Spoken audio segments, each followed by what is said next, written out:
We're going to talk about some scenarios. Scenarios are basically talking about potential things that could happen. And I like to use the scenarios in the book as a guide for kids to, if they saw something or something happened to them, they could share with their educator, with their parents. Hey, it's important to get these bells to ring, and all of a sudden now you're discussing something that they saw, and they could say, hey, I saw it in one of the scenarios in the book. We talked about that. So anyway, here's one of the scenarios I put on the book. And this, you can just see from the picture that it's a child being tugged two different ways. One is by the bad guy who's trying to take the child away, and the parent. So they're being pulled, and it could be discussed with the child in two different ways. One is that pulled in two different directions. One is the good direction, one is the bad direction. The bad guy will pull you in one direction. The good person, as a teacher, educator, mom and dad, will pull you in another direction. It's so important that they understand that there are bad people out there, but if they ever encounter one, they'll know when to say no. And the other thing with this particular one is that abduction is so prevalent in the world.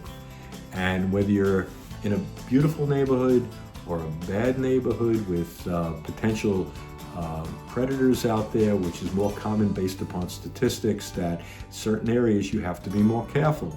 And I personally worked in some of the worst areas in New York, and I've seen some of the most horrific crimes occur. And you have to get your kids street smart, and you have to have them make good decisions, because there is so much out there. And if you're a parent, a hardworking parent who has maybe two jobs, or both parents are working, or it's a single family parent home, or it's a child comes home and nobody's home until a certain hours. Street smarts are very important. Smarts are very important. The ability to say no to the bad guy is extremely important. When do you say no? How do you say no? Is it important that they say no to anything, or should they be a little wise and be able to get themselves out of that situation?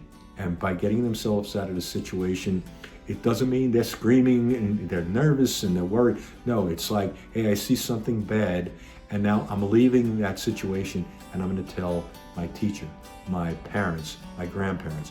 I have to let that information out there. And the book, to me, allows children and parents to open up communication. And that is probably one of the most important things, communicating with your own child.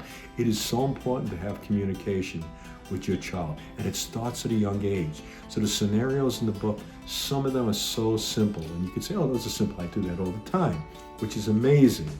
Do that, because those simple scenarios, the kids will appreciate, and as the scenarios and as life gets tougher, and as more potential things could harm them, they become wise to it, and I call that street smarts. And they become smart.